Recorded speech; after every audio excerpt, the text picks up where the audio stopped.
Donc moi j'exploite depuis 1980, puis Hervé est venu me rejoindre en 2005 et Valérie en 2010. Alors le système d'exploitation, on a à peu près 4 hectares de vignes conventionnelles qui sont donc désherbées chimiquement parce qu'on ne peut pas pour l'instant s'émanciper du désherbant. Et on a à peu près 4 hectares de plantations que je fais depuis une trentaine d'années et donc on s'est mis à labourer. Et on produit à peu près à un rendement moyen d'une vingtaine d'hectolitres hectares. On vend le plus possible au chai parce que c'est le plus lucratif. Et puis après on vend dans les salons des classes particulières et puis un peu à l'export. Et après effectivement techniquement, mais c'est plus dur qu'ailleurs.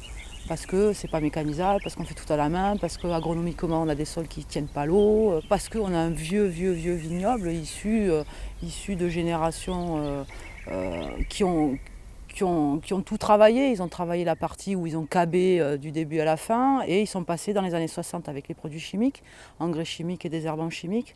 Et du coup, les racines sont passées en surface et du coup, on se retrouve avec des vignes qui sont très vieilles. Et quand on leur demande une concurrence, ou que ça soit un herbe ou que ça soit un travail du sol, qui leur casse les racines superficielles ou qui met de la concurrence sur ces racines superficielles, elles n'ont pas la puissance et la capacité de repartir sur des racines pivots qu'elles avaient sans doute à l'époque et du coup, elles meurent. Donc effectivement, entre le fait de perdre tout son vignoble ou d'y aller pas à pas, on a choisi d'y aller pas à pas. Mais on y va, c'est sûr. La motivation d'introduire tous ces changements de pratique, c'est pour prioritairement sortir des désherbants chimiques, pour pouvoir économiquement être rentable dans le sens où on n'a pas un surcoût de temps de travaux. On garde une qualité dans nos vins et on appréhende le réchauffement climatique. Et là, on y va ? Allez. Pour la gestion de l'enherbement, on a fait effectivement plusieurs expérimentations. D'abord, retravailler les sols avec un mulet. Et il s'avère que effectivement, physiquement, c'est très très dur. Et en même temps, ça ne convenait pas vraiment à Hervé parce qu'on voulait aller plus loin dans l'affranchissement des temps de travaux tout en sortant des désherbants chimiques. Donc du coup, il y a eu l'essai de l'enherbement maîtrisé, semé, avec du trèfle souterrain notamment, qui lui a duré de 2003 à 2008. Mais en 2006, on a eu une grosse sécheresse. Et on avait semé sur la totalité des vignes, que ce soit les très très vieilles comme les plus jeunes plantées dans les années 90. Et effectivement, on s'est aperçu que toutes les vieilles vignes ne supportaient pas cette concurrence. Donc on a repris les désherbants chimiques sur les très vieilles vignes et j'ai repris le mulet en 2009 et on est allé chercher ce fameux treuil pour au début complémenter le mulet. Et puis en fait rapidement, on s'est aperçu que c'était peut-être bien de passer qu'au treuil, mais on est passé par une phase grâce et à cause d'une grosse pluviométrie importante en automne 2011 qui a fait que l'idée m'est venue d'avoir des animaux et notamment des brebis pour pouvoir nous tondre l'herbe les moments où il y avait des grosses pluies. Le couvert végétal maîtrisé avec les brebis, le fait d'avoir arrêté le mulet, on ne fait plus qu'au treuil maintenant, vertical et dans le gaillette quand il en est besoin, nous convient beaucoup mieux. Donc on est passé de 5-6 labours à 2-3. On fait des griffages à partir du printemps, de février-mars, plutôt mars. En juin, on s'arrête, fin juin, on s'arrête pour être loin des pluies d'automne et des pluies d'été, pour ne pas favoriser l'érosion. Et on fait des griffages après, normalement, passage de brebis pour garder une herbe rase et pas avoir trop de bourrage au treuil. Donc là, ce que tu as vu tout à l'heure, c'est pas trop le cas parce qu'on a plein d'herbes, parce qu'on n'a pas passé les brebis cette année. Pour gérer l'herbe, on utilise le cultivateur de bas en haut pour l'herbe de l'interrang. Et l'herbe du rang, on fait la diagonale. Donc pas l'horizontale parce qu'on serait trop en dévers, ça avancerait en crabe le cultivateur, donc on fait la diagonale. L'avantage de ce cultivateur-là, c'est qu'on est vraiment au pied des ceps, on voit ce qu'on fait, donc on peut passer au millimètre, c'est quand même assez chirurgical. On passe tout près du pied et dans les tailles en gobelet, en plus, on peut passer sous les bras, ce que ne peut pas faire un petit chenillard ou un tracteur, bien que le tracteur ici, ce soit impossible de toute façon. On a récupéré un treuil en Suisse qu'on a adapté nous-mêmes.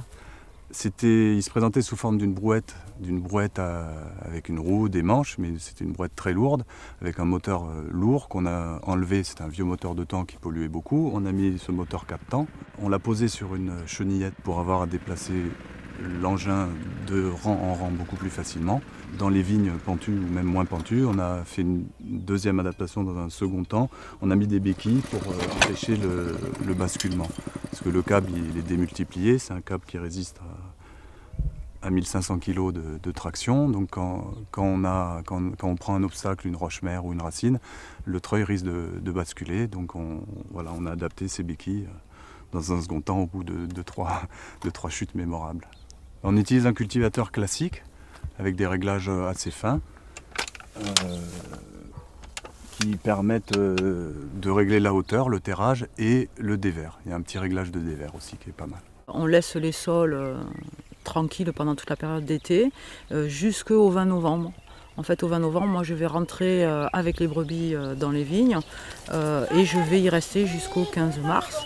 Et mi-février, Hervé commence à reprendre les labours de manière à ce qu'il n'y ait pas de concurrence et que la vigne elle puisse profiter vraiment de toute l'eau du printemps, quoi. Je ne fais pas un pâturage très ras parce que techniquement je ne peux pas, parce que j'ai pas assez de brebis par rapport à la quantité de terre que j'ai. On est plutôt sur 5 à 8 cm, voilà, et de manière à ce que ça ne bourre pas dans les outils.